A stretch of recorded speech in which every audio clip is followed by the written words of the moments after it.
Thank you for tuning in and welcome back to Real Estate Facts. In today's episode, you'll learn about buying a house and knowing when to walk away. My name is Andrew Finney. Please consider me a real estate geek. I am always here to help. If you need help finding a top agent where you live, or if you simply want to drop me a line to say hello, my contact info is below. If you haven't already done so, please go ahead and subscribe to this channel now and like this video. Thank you. So let's go ahead and get into it. I know that you're probably thinking, Andrew, why the heck would you be sharing with us today knowing when to walk away when we're getting ready to buy a house? Don't you know, Andrew, that we just found our dream home and that we spent the last year and 2 years researching the market looking for our dream home, and we had to make several offers just to get this one? Yes, I do understand, and I completely understand and appreciate where you're coming from. At the same time, I'd like to keep you from getting this little thing called home buying remorse and making sure that you aren't getting too emotional in the process, because it's, after all, it's really about your comfort, and it's really about what's most appealing to you and what's going to be best for you and upholding your best interests. So the next 5 points that I'm going to give you are things to consider along the way and to discuss with your trusted real estate advisor if it's the time to walk away from a house. The first one is very common, and that's if the appraisal came back in less than the contract price. That's always why you want to leave your appraisal contingency in your purchase offer. I know you're going to see a lot of sellers, especially in a hot market and a seller's market, sellers are going to want you to drop that appraisal contingency. I would urge you not to do it unless you have the financial wherewithal to make good on that price if it comes in less than the contract price that the seller offered and you guys agreed upon. If you do, and you're that much in love with the house and you're that committed to the house, hey, do what you do. At the end of the day, it's all about your comfort and you doing what you're comfortable with doing. At the same time, if it comes in less, be prepared to walk away if the seller's not willing to come down on the price, or at least ways meet you halfway. You have something that you need to talk to your trusted real estate advisor, and it's something that you really need to consider and ask yourself about, what if this happens, what am I going to do? And if you ask yourself these questions now before you actually go out and home shop, and you ask you these questions before you make that offer and you get an offer accepted, you'll be that much better prepared for success, for your own success. You'll be that much better off by knowing what you're going to do and planning out your response ahead of time. The second thing that you want to consider whenever it's discerning if it's the time to walk away is if the home inspection report reveals a lot, and I mean like a lot of problems. There's a hole in the roof, you can see the sky.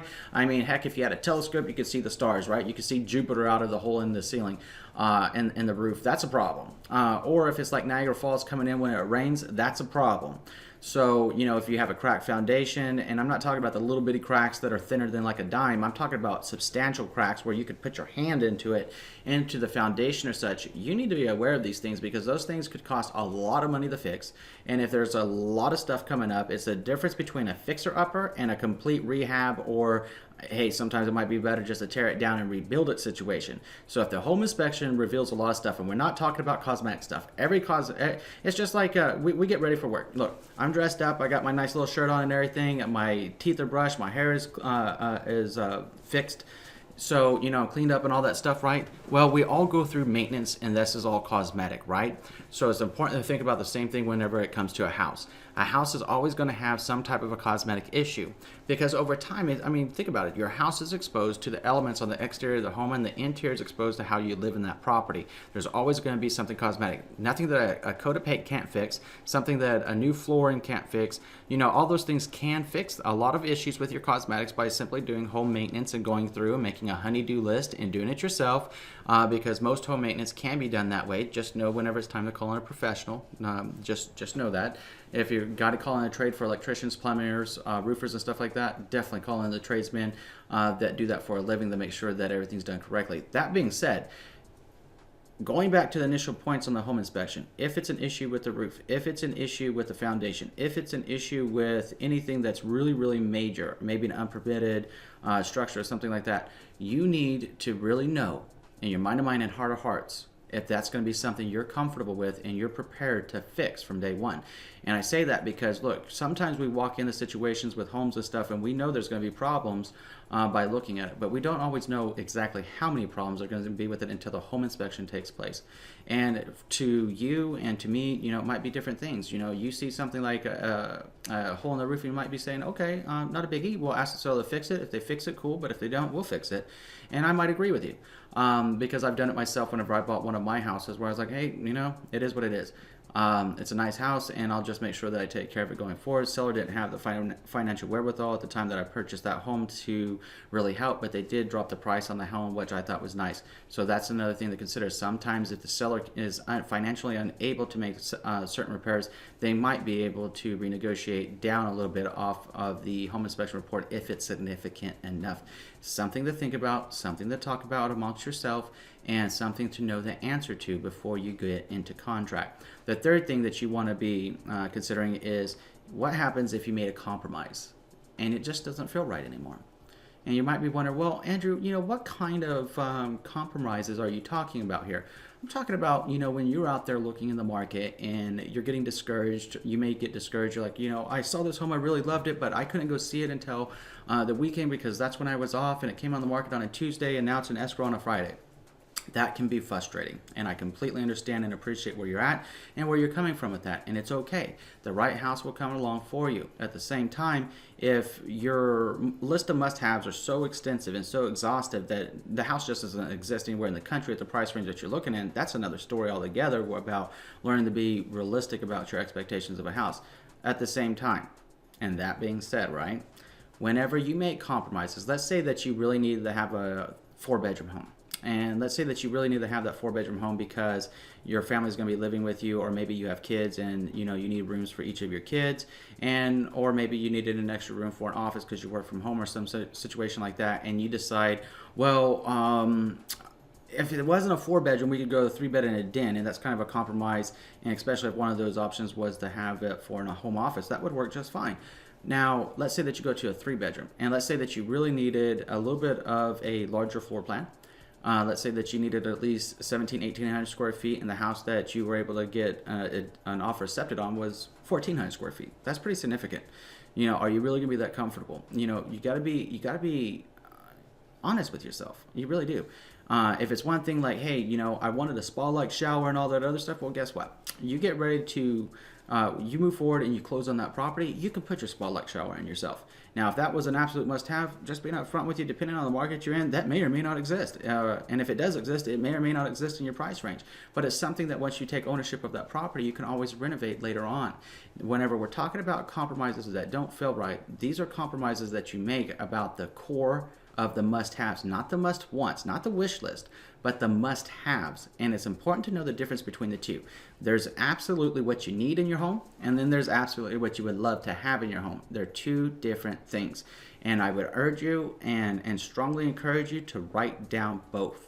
Write them down before you begin your house hunt, or while you're in your house hunt. Write them down before you start seeing homes. Be clear on what your objective is in your new home. What is it that you really need in your new home? Ask yourself that question. Ask yourself that question now. What is it that you need in your new home? Write down the answer. What is it that you would love the house to have? Like if everything just worked out perfectly and you got the house of your dreams, what does that look like? Write down the answers to those questions. And then when you meet with your trusted real estate advisor, say, hey, this is what we need to have. But if you can help us find what we would love to have, oh my God, we would just love you and appreciate you and refer you to the world, because we'd be so happy that somehow we got our must-haves and wants list and everything else, or maybe something in the middle. But don't compromise on the needs side of it. Be realistic with yourself about the market. Be realistic with yourself about the price structure of the homes that you are looking for. And if the home exists, great. If it doesn't exist, then you need to reconsider your needs and your wants. It's just something to think about as you move forward, because this video is essentially being made to try to keep you from having home buying remorse. So the last thing I'd ever want you to do is close on a major investment like buying a home, and then come to find out, a year or 2 years later, you're just completely hating the house, as opposed to falling in love with the house every day that you go in it, or just loving and appreciating and being grateful for your house every day. We want to keep you happy as far as what moves forward with your house. The fourth thing is that if you're on the top of your original price range, let's say that you were approved for $300,000 and you got into a multiple bid situation, And to get that house, you went up to $315,000. You've exceeded your budget. You're at your top of your original price range or over that price range. And now you're like, oh God, that monthly mortgage. Then there's a cost of owning the house. There's a cost of taking care of this house. There might be repairs that need to get done. There's things that we're going to have to do. And it leaves you with the sensation and the feeling that you're about to become financially a slave to your home. Don't do it. Don't do it. Just because you can get, let's say that you can get approved for $325,000. If you look at the monthly principal, interest, taxes, insurance, if it has an HOA, you start thinking about how much it's going to cost to maintain that property and the true cost of home ownership, which I did another video about as well. Then if those numbers aren't comfortable to you, then don't do it. Then look for a house that's in a price range that's more comfortable to you, because if you do make the decision to go to the top of your price range, you need to be prepared for the financial responsibility that comes with. And sometimes, unfortunately, people they get very emotional. Home buying is very emotional. Home selling is very emotional for that matter. 95% of the time you're out looking at a home, it's really more about emotion for most people than it is logic. That's what I've learned from helping over 110, 115 families or something at this point in my career for the past 4 years and change. So it's important to know what you're looking for and be clear on it. Write it down. What price are you not willing to go above? Because sometimes when I ask people, okay, what is your maximum price range? Have we talked to the lender about the numbers? If the answer is yes, okay, the lender said you're approved for $350,000, but let's be real here. What is the maximum number? What is the idealized number that you would like to stay within? Just because you're approved for $350,000, if we can find a house that meets your needs, going back to the last point, that meets your needs and gives you some of your wants and it's less expensive, what would you do? Know the answer to that question before you go out home shopping. The fifth thing that you need to be prepared for is that if you're buying the house with another person, this person could be your significant other, this person could be your spouse, this person could be maybe your friends, family members, or something like that. If you're doing a tenants in common, did another video about that as well. You might want to check it out if that's your situation. And you're not both 100% on board, there could be a problem.